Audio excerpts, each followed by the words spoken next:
نحمده ونصلی علی رسول الکریم، اما بعد۔ عزیز طلباء کرام،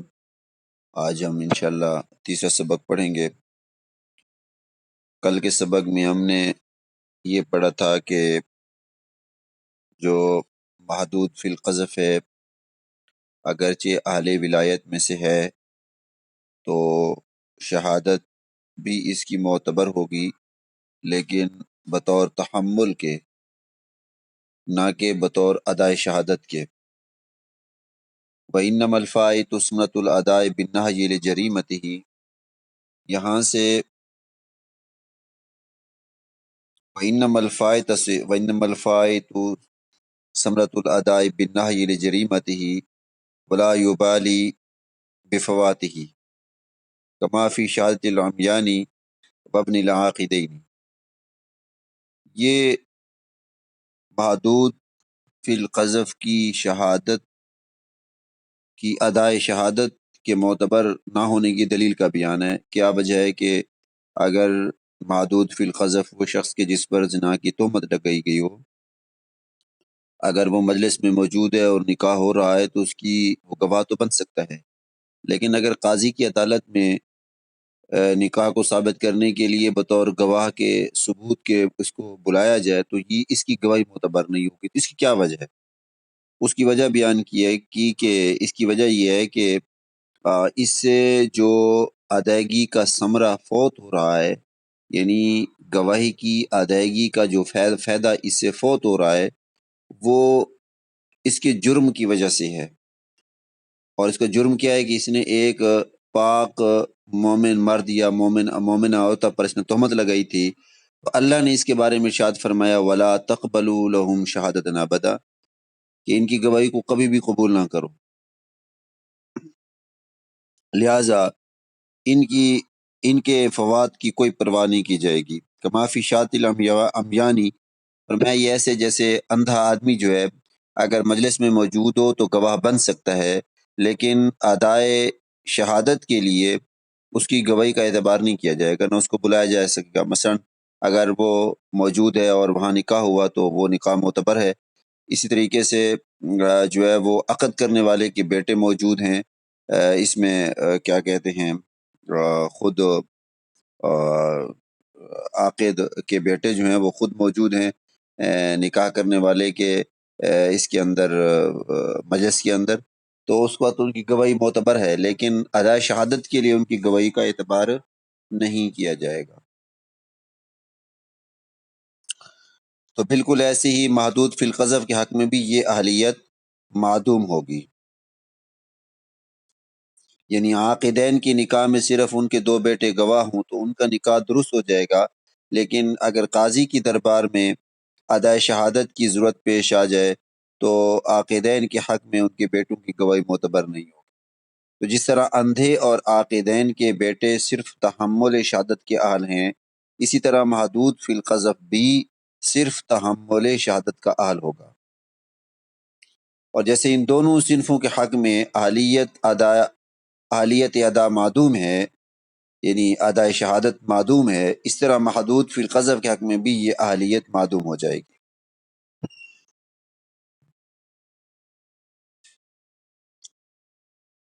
قال وَإِن تزوج مسلم ذمیۃ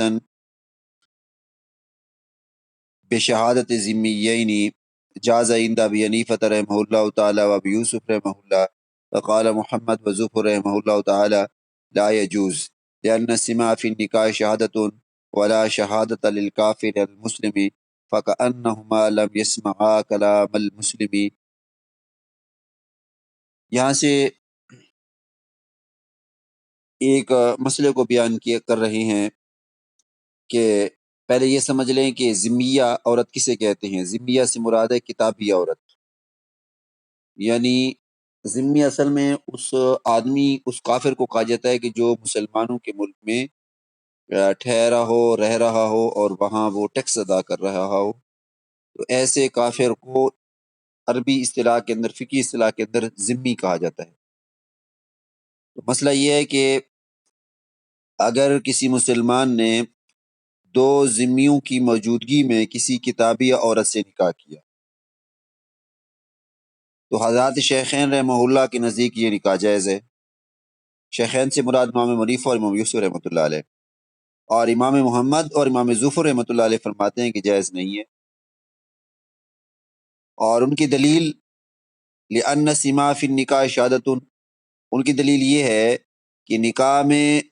جو سما ہے وہ گواہی ہوتی ہے، یعنی نکاح میں ایجاب و قبول کی سماعت ہی شہادت ہے، کہ ایجاب و قبول کو سننا یہ شہادت ہے، اور مسلمان کے خلاف کافر کی شہادت معتبر نہیں ہے۔ پیچھے آپ پڑھ چکے ہیں کہ کوئی کافر اگر مسلمان کے خلاف گواہی دیتا ہے تو اس کو اعتبار نہیں ہے، تو جب مسلمان کے خلاف کافر کی گواہی کا اعتبار نہیں ہے، تو یہاں اگر مسلمان ایک کتابی عورت سے نکاح کرتا ہے اور گواہ دو ذمی ہیں، دونوں کافر ہیں، تو گویا یہ دونوں کافر مسلمان کے نکاح کے گواہ نہیں بن سکتے، تو گویا ان کا نکاح میں موجود ہونا یہ ایسے ہے جیسے انہوں نے گواہی یعنی ایجاب اور قبول، انہوں نے ایجاب اور قبول کو سنا ہی نہیں ہے۔ عقد نکاح کے اندر ایجاب و قبول کو سننا ہی شہادت ہے اور یہ شرط ہے، لیکن اگر دو ذمی ایک مسلمان کے نکاح میں گواہ بن رہے ہیں تو گویا انہوں نے ایجاب و قبول کو سنا ہی نہیں، اس لیے فرمایا کہ بلا شہادت للکافر المسلم فکأنہما لم یسمعا، کہ گویا فکأنہما لم یسمعا، یہ دیکھو لم فکأنہما لم یسمع کلام المسلم، گویا ان دونوں نے مسلمان کے کلام کو سنا ہی نہیں ہے۔ جب مسلمان کے کلام کو ان دونوں نے سنا ہی نہیں ہے تو لہذا ان کا جو یہ جو گواہ بننا یہ بھی ٹھیک نہیں ہے، تو لہذا نکاح نہیں ہوگا۔ کن کے نزدیک؟ امام ظفر اور امام محمد رحمہ اللہ کے نزدیک۔ وَلَهُمَا أَنَّ الشَّهَادَةَ شُرِطَتْ فِي النِّكَاحِ عَلَى اعْتِبَارِ إِثْبَاتِ الْمِلْكِ لِوُرُودِهِ عَلَى مَحَلِّ ذِي خَطَرٍ لَا عَلَى اعْتِبَارِ وُجُوبِ الْمَهْرِ إِذْ لَا شَهَادَةَ يُشْتَرَطُ فِي لُزُومِ الْمَالِ وَهُمَا شَاهِدَانِ عَلَيْهَا۔ حضرات شیخین کی دلیل یہ ہے کہ انعقاد نکاح کے لیے گواہی کو معتبر اور مشروط ہم بھی مانتے ہیں، لیکن نکاح میں شہادت کی دو حیثیتیں ہیں، یعنی امام محمد اور امام ظفر رحمہ اللہ نے یہ جو فرمایا تھا کہ نکاح کے اندر سماعت شرط ہے، یعنی ایجاب اور قبول کو سننا یہ گواہی ہے اور اس کو سننا شرط ہے، اور کافر کی مسلمان کے خلاف گواہی جائز نہیں ہے، تو جب کافر کی مسلمان کے خلاف گواہی جائز نہیں ہے تو گویا اگر کوئی کافر مسلمان کے خلاف گواہ بن رہا ہے تو گویا اس نے گواہی سنی، وہ ایجاب و قبول کو سنا ہی نہیں ہے۔ جب انہوں نے فَكَأَنَّهُمَا لَمْ يَسْمَعْ، گویا ان دونوں نے سنا ہی نہیں ہے مسلمان کے کلام کو، جب مسلمان کے کلام کو سنا نہیں ہے تو گویا وہ نکاح بھی نہیں ہوگا، وہ گواہی ان کی نہیں ہوگی، تو پھر گویا وہ نکاح کے اندر ان کا گواہ بننا درست نہیں ہے۔ اب شیخین رحمہ اللہ کی دلیل یہ ہے کہ شہادت کی دو حیثیتیں ہیں، ایک حیثیت یہ ہے کہ شوہر کے لیے ملک بزا کے اس بات کی خاطر شہادت کو مشروط مانا جائے کہ یہ جو گواہی دی جاتی ہے یہ اس لیے دی جاتی ہے کہ فلاں آدمی کا فلاں عورت سے نکاح ہو رہا ہے اور فلاں عورت کی جو ملک بزا ہے، یعنی اسے جماع کرنے کا جو اختیار حاصل ہوگا، ملک بزا کا جو مالک ہوگا، اس ملک بزا کا جو اثبات ہے وہ شہادت کے ساتھ مشروط ہے۔ ایک شہادت کی حیثیت یہ ہے کہ گواہی کے ذریعے سے جائز ہو جائے گا کہ یہ دونوں میاں بیوی ہیں اور ان کا آپس میں ٹھہرنا اور رہنا اور آپس میں تمام تر حقوق ادا کرنا یہ جائز ہو جائے گا، اور دوسری حیثیت یہ ہے کہ شوہر پر وجوب مہر کے حوالے سے شہادت کو مشروط مانا جائے۔ اور جب ہم غور کرتے ہیں تو یہ بات ذہن سامنے آ جاتی ہے کہ شہادت انہی چیزوں کے اثبات کے لیے ہوتی ہے جو قابل احترام ہوں، اور ظاہر ہے کہ ملک بزا جو ہے یہ قابل احترام ہے، تبھی شریعت نے اس کا عوض بھی قرار دیا، اور جو ہے وہ اس کی اثبات کے لیے شہادت گواہی کو شرط قرار دیا، جبکہ مال جو ہے یہ یعنی یوں سمجھ لیں کہ وجوب مہر جو ہے، مہر کو واجب قرار دینا، یہ تو مال ہے، اور مال جو ہے وہ احترام والی چیزوں میں سے نہیں ہے، لہذا یہ شہادت مسلمان کے حق میں ہوگی، اس کی مخالفت میں نہیں ہوگی۔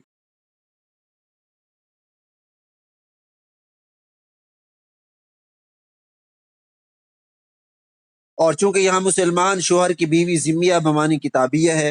اور گواہ بھی ذمہ ہیں، اس لیے عورت کے حق میں یہ شہادت خلاف ہونے کے باوجود مقبول اور معتبر ہوگی۔ کیوں؟ لأن شہادت اہل ذمت علی الذمیہ جائزۃ، اس لیے کہ اہل ذمہ کی گواہی جو ہے ذمیہ کے خلاف جائز ہے، یعنی ذمیہ کے خلاف ذمیوں کی شہادت جائز اور معتبر ہے۔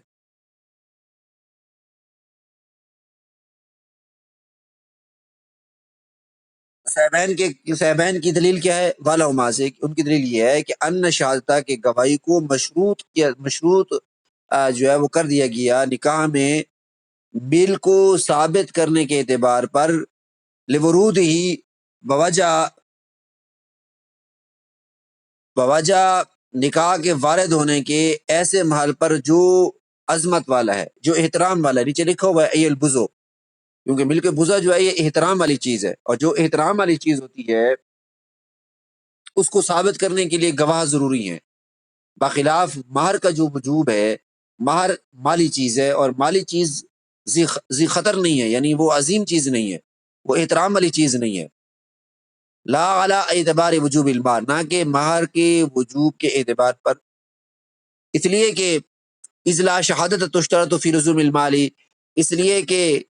گواہی شرط نہیں ہے، نئی شرط لگائی جائے گی مال کے لازم کرنے میں۔ وہما شاہدان علیہ، اور یہ دونوں گواہ ذمیہ پر گواہ ہیں، بخلاف اس وقت کے۔ یہاں سے جواب ہے امام محمد رحمۃ اللہ علیہ اور امام ظفر رحمۃ اللہ علیہ کی جو دلیل تھی اس کا جواب دے رہے ہیں بخلاف سے۔ بخلاف ما اذا لم يسمع کلام الزوج لان العقد ينعقد بکلامہما والشہادۃ شرطت علی العقد۔ امام محمد اور امام ظفر رحمۃ اللہ علیہ کی دلیل کا جواب شیخین رحمہ اللہ نے یہ دیا ہے کہ یہاں سماع کو عدم سماع پر قیاس کرنا درست نہیں ہے، کیونکہ امام محمد رحمۃ اللہ علیہ نے یہ فرمایا تھا کہ عقد نکاح کے اندر اگر کسی مرد اور عورت کا نکاح کیا جا رہا ہو تو وہاں ضروری ہے کہ ایجاب اور قبول کو گواہ سنیں۔ اگر گواہ بہہ رہے ہیں، بیٹھے تو ہیں بہت سارے لیکن وہ بہہ رہے ہیں، وہ مرد اور عورت کے ایجاب اور قبول کو نہیں سن رہے، تو یہ گواہ نہیں ہے، یہ معتبر نہیں ہوگا۔ ضروری ہے سماع یعنی سننا، یہ ضروری ہے۔ اور جب مسلمان کے خلاف کافر کی گواہی جائز نہیں ہے تو گویا اس کا سننا نہ سننے کے برابر ہے۔ اب یہاں پر یہ دلیل دے رہے ہیں کہ یہ جو امام محمد اور امام ظفر رحمۃ اللہ علیہ نے سماع کو عدم سماع پر قیاس کیا، یعنی جو سننا ہے انہوں نے کہا کہ یہ ایسے گویا نہ سننا ہے، کہا کہ یہ درست نہیں ہے۔ اس کی وجہ یہ ہے کہ ایجاب اور قبول کی سماعت جو ہے یہ نکاح کے منعقد ہونے کے لیے شرط ہے، کہ نکاح تب منعقد ہوگا کہ جب لوگوں نے میاں اور بیوی جو آپس میں بن رہے ہیں ان کی طرف سے ایجاب اور قبول کو سنا ہو۔ اور عقد کا انعقاد چونکہ عاقدین کے کلام سے ہوتا ہے،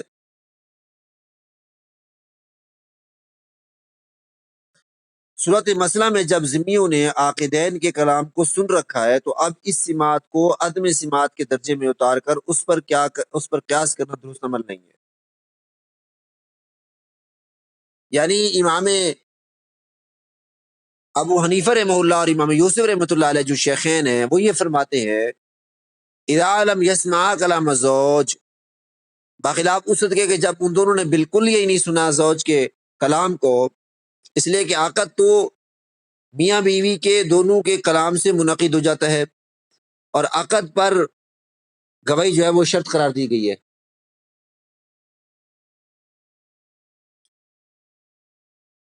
آگے دوسرا مسئلہ، ومن امر رجلا بأن يزوج ابنته الصغيرة فزوجها والاب حاضر بشهادة رجل واحد سواهما جاز النکاح لأن الاب يجعل مباشرا لاتحاد المجلس فیکون الوکیل سفیرا ومعبرا فیبقى فيبقى المزوج شاهدا وإن كان الأب غائبا لم يجوز لأن المجلس مختلف فلا يمكن أن يجعل الأب مباشرا. یہ اور مسئلہ ہے. مسئلہ یہ ہے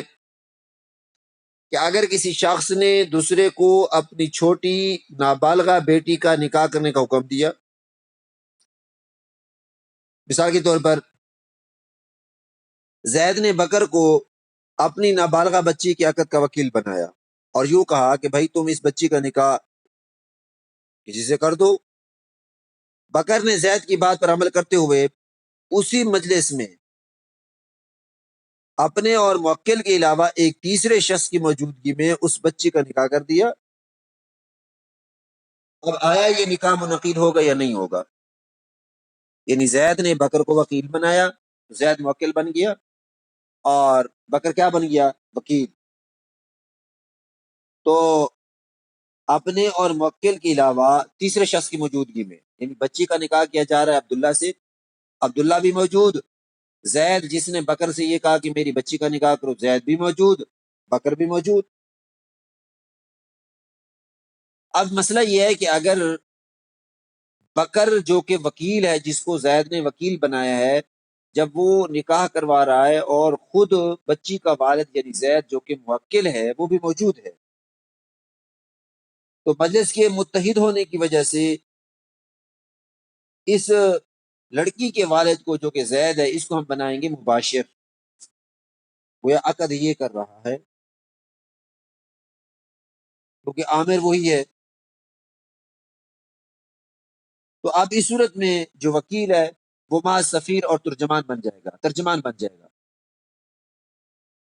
جیسے فرمایا گیا فیکون الوکیل سفیرا و معبرا،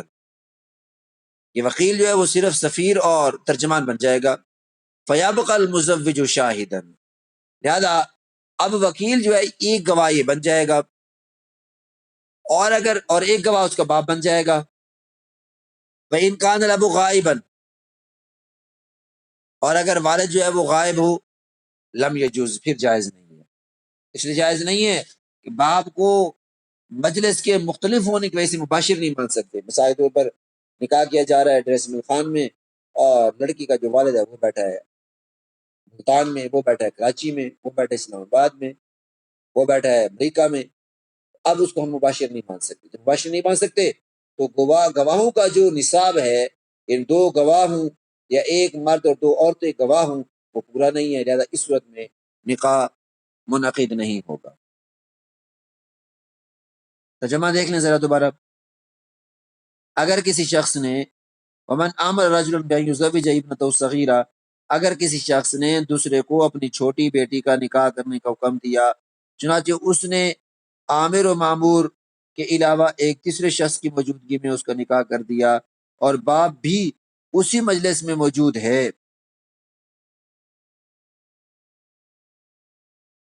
تو نکاح جائز ہے. اس لیے کہ مجلس ایک ہونے کی وجہ سے باپ کو مباشر مان لیا جائے گا، لہذا وکیل سفیر اور ترجمان بن جائے گا اور باپ کی موجودگی میں اب وہ صرف شاہد باقی رہے گا.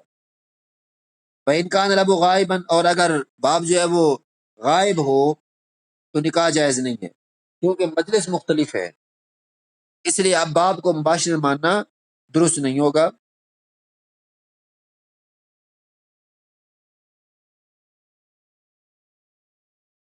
لہذا نکاح بھی جائز نہیں ہوگا. اگلا مسئلہ وعلى هذا إذا زوج الأب ابنته البالغة بمحضر شاهد واحد إن كانت حاضرة جاز وإن كانت غائبة لا يجوز.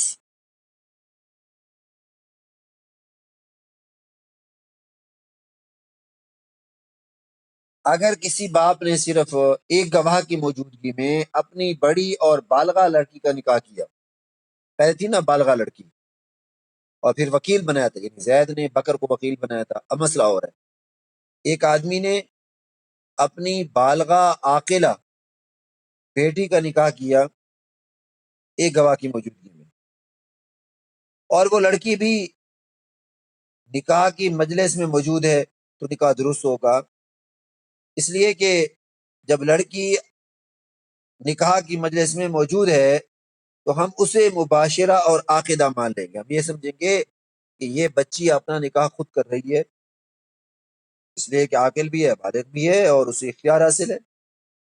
اور باپ اور دوسرے بھی شخص کو گواہ، لہذا دونوں گواہوں کی گواہی جو نکاح کے جائز ہونے کے لیے شرط ہے وہ یہاں پہ ہی جا رہی ہے، اس وقت میں نکاح جائز ہو جائے گا. دونوں گواہ کون سے بن جائیں گے؟ ایک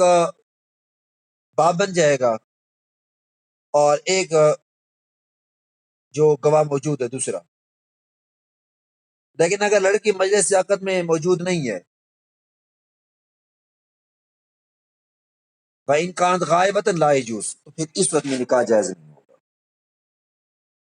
اگر لڑکی موجود ہے خود عاقلہ بالغہ، باپ نے نکاح کیا ایک گواہ کی موجودگی میں، تو نکاح ہو جائے گا، ورنہ نکاح نہیں ہوگا.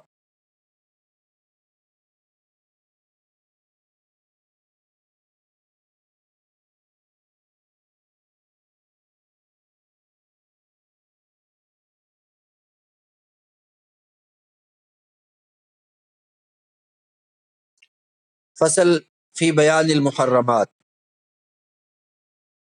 یہ فصل ان عورتوں کے بیان میں ہے جن سے نکاح کرنا حرام ہے. اور جن عورتوں سے نکاح کرنا حرام ہے چونکہ محرمات کے مختلف اسباب عوامل ہیں، مثلا بعض عورتیں قرابت کی وجہ سے حرام ہیں، بعض عورتیں مساہرت یعنی سسرالی رشتے کی وجہ سے حرام ہیں، بعض عورتیں رضاعت کی وجہ سے حرام ہیں. اس لیے صاحب ہدایہ رحمہ اللہ نے ان تمام اسباب کو الگ الگ طور پر بیان کرنے کے لیے ایک مستقل فصل قائم فرمائی ہے، اور اسی کے ذیل میں ان کو انشاءاللہ بیان فرمائیں گے. قال لا يحل للرجل ان يتزوج بامه ولا جداته من قبل الرجال والنساء لقول تعالی حرمت علیکم امہاتکم وبناتکم. فرمایا کہ مرد کے لیے، آدمی کے لیے جائز نہیں ہے کہ وہ اپنی ماں سے نکاح کرے یا اپنی دادیوں سے نکاح کرے. ماں اور دادی جو باپ کی نسل سے ہوں یا والدہ کی نسل سے ہوں، عورتوں کی نسل سے ہوں، یعنی باپ کے اعتبار سے ہوں یا عورتوں کے اعتبار سے. مطلب یہ ہے کہ ایسی جدات جن کا تعلق باپ کے قبیلے سے ہو، مثلا دادی ہے، پردادی ہے، لکڑ دادی ہے، اوپر چلے جاؤ، یا ایسی جدات کی جن کا تعلق ماں کے خاندان سے ہے، مثلا والدہ ہے اسے نکاح کرنا جائز نہیں، نانی سے کرنا جائز نہیں، پڑنانی سے، لکڑ نانی سے وغیرہ وغیرہ، ان سے نکاح کرنا جائز نہیں ہے. اس لیے کہ اللہ تعالیٰ نے ارشاد فرمایا حرمت علیکم امہاتکم وبناتکم، تمہارے اوپر تمہاری مائیں اور تمہاری بیٹیاں حرام قرار دی گئی ہیں. والجدات امہات، اور کہا کہ جو دادی ہوتے ہیں ان کو بھی مائیں کہا جاتا ہے، اس لیے کہ ماں جو ہے وہ لغت کے اعتبار سے اصل ہی ہے. ماں کو اصل کہتے ہیں، جیسے قرآن مجید کو ام القرآن کہا جاتا ہے، اس لیے کہ یہ قرآن کی اصل ہے. اصل کہتے ہیں بنیاد کو. ماں کو ماں اس لیے کہتے ہیں کہ اولاد کی بنیاد ہوتی ہے، اولاد ماں کے پیٹ سے بہر آتی ہے، تو اس لیے ماں کو ماں کہتے ہیں. جیسے قرآن مجید میں سورہ فاتحہ کو ام القرآن کہا جاتا ہے، یعنی پورے قرآن کی بنیاد، پورے قرآن کی اصل.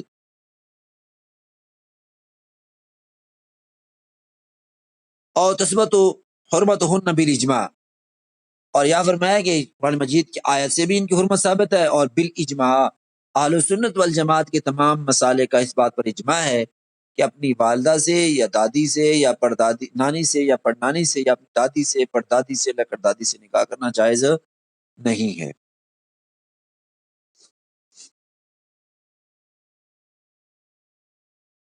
قال ولا بنته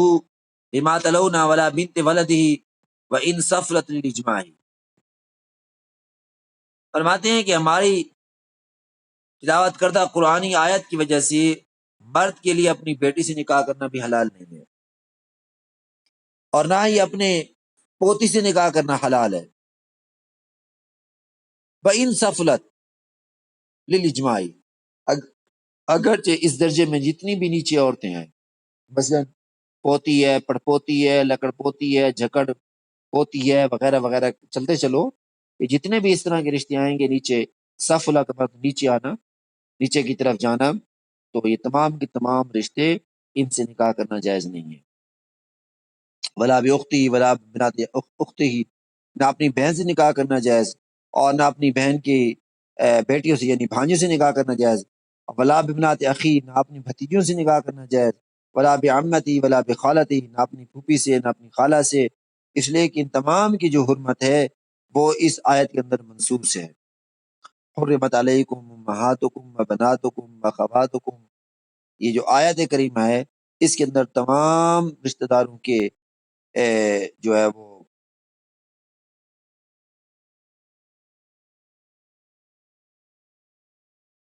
ان کی حرمت جو ہے وہ ان میں منصوص یعنی اس میں ذکر کی گئی ہے، ان تمام کی حرمت۔ وَتَدْخُلُ فِيهَا الْعَمَّاتُ الْمُتَفَرِّقَاتُ وَالْخَالَاتُ الْمُتَفَرِّقَاتُ وَبَنَاتُ الْإِخْوَةِ الْمُتَفَرِّقِينَ لِأَنَّ جِهَةَ الْإِسْمِ عَامَّةٌ۔ صاحب ہدایہ فرماتے ہیں کہ قرآن مجید میں مطلقاً ذکر آیا عمہ کا، یا عمہ کہتے ہیں پھوپھی کو، خالہ کا ذکر مطلقاً آیا، لیکن یاد رکھیں یہ جو مطلقاً ذکر آیا ہے یہ تمام طرح کی پھوپھیاں، تمام طرح کی خالائیں، تمام طرح کی جو ہے وہ بھتیجیاں، ان کو یہ شامل ہے۔ مثال کے طور پر جیسے آپ نے کہیں پڑھا ہوگا کہ انسان کی اگر بہن ہو تو اس کی تین نسبتیں ہوتی ہیں، یعنی ایک بہن ہوتی ہے تو بہنیں جو ہوتی ہیں یا اولاد ہوتی ہے وہ تین طرح کی ہوتی ہے، یا تو حقیقی بہنیں ہوتی ہیں یا حقیقی اولاد ہوتی ہے، یا اخیافی ہوتی ہیں۔ حقیقی کا معنی یہ ہوتا ہے کہ دونوں کا ماں باپ ایک ہو، اخیافی کا یہ ہوتا ہے کہ ماں جو ہے وہ ایک ہو، باپ الگ الگ ہوں، ان کو اخیافی کہا جاتا ہے۔ اور الاتی یہ ہوتا ہے کہ مائیں الگ الگ ہوں اور باپ ایک ہو۔ مثلا ایک آدمی کی دو بیٹی ہیں، دو بیوی ہیں، ان کی دونوں کی جو اولادیں ہیں وہ آپس میں الاتی ہوں گی۔ یہ متفرقات خالات ہیں کہ قرآن مجید کی آیت کے اندر عمہ کا ذکر، پھوپھی کا ذکر، خالہ کا ذکر، بھتیجوں کا ذکر مطلقاً آیا، اس میں قید نہیں ہے، لیکن یہ تمام تر جو ہے مطلق چیز جو ہے یہ تمام کو شامل ہے، خواہ حقیقی بہنیں ہوں، خواہ حقیقی پھوپھیاں ہوں، خواہ الاتی پھوپھیاں ہوں، خواہ اخیافی پھوپھیاں ہوں۔ اس طریقے سے جو خالائیں ہیں یا بھتیجے ہیں وہ بھی تمام کی تمام اس حرمت میں شامل ہیں۔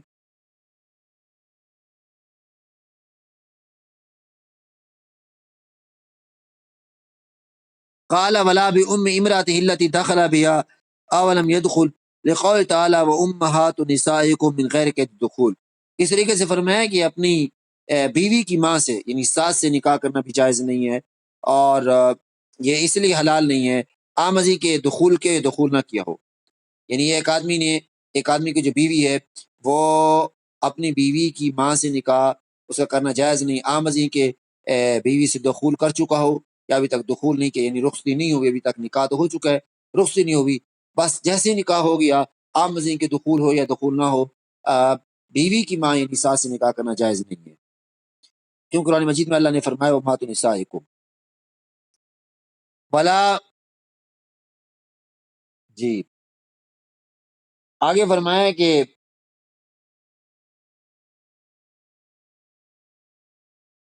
ولا بنت امرأته التي دخل بها لثبوت قید الدخول بالنص سواء كانت في حجره او في حجر غيره، لأن ذکر الحجر خرج مخرج العادة الى مخرج الشرط ولهذا اکتفا في موضع الاحلال بنفی الدخول۔ اسی طریقے سے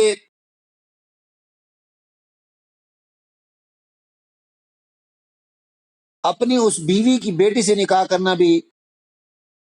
کہا کہ حلال ہے کہ جس سے اس نے دخول کر لیا ہے، کیونکہ دخول کی قید نہ سے ثابت ہے، خواہ وہ بیٹی اس کی پرورش میں ہو یا اس کے علاوہ کی پرورش میں ہو۔ یعنی اگر ایک آدمی نے ایک عورت سے، مثال کے طور پر زید نے ہندہ سے نکاح کیا اور ہندہ پہلے سے طلاق یافتہ ہے اور اس کی ایک بیٹی بھی ہے،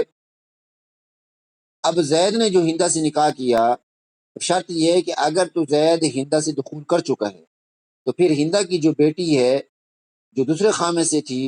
اس سے زید کا نکاح کرنا جائز نہیں ہے۔ لیکن اگر زید نے ہندہ سے دخول نہیں کیا، صرف نکاح ہوا تھا اور پھر طلاق ہو گئی، اور پھر ہندا کی بیٹی جو کہ پہلے خامن سے ہے اس سے زائد نکاح کرنا چاہتا ہے تو کر سکتا ہے، اس کو ربیبہ کہتے ہیں۔ اب عام ازیں کے ربیبہ جو ہے یعنی بیوی کی بیٹی جو ہے جو پہلے خامن سے ہے وہ اس شوہر کی پرورش میں ہو یا پرورش میں نہ ہو۔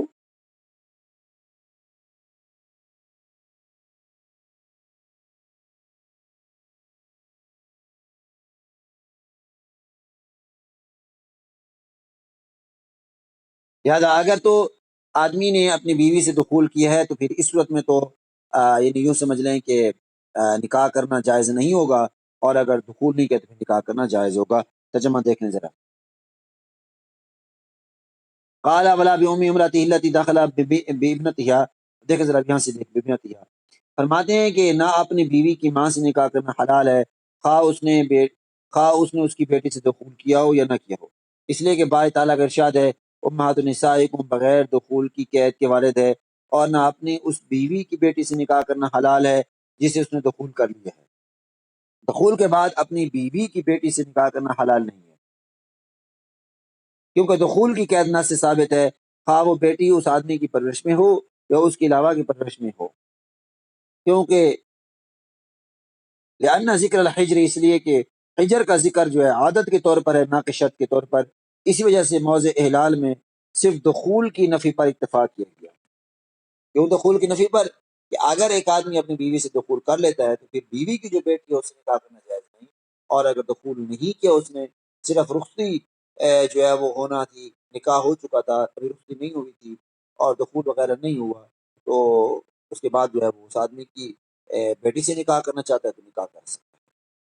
بس یہاں تک سبق کافی، آج چونکہ سبق تھوڑا مشکل ہے تو اتنا سبق کافی ہے، انشاءاللہ باقی سبق ہم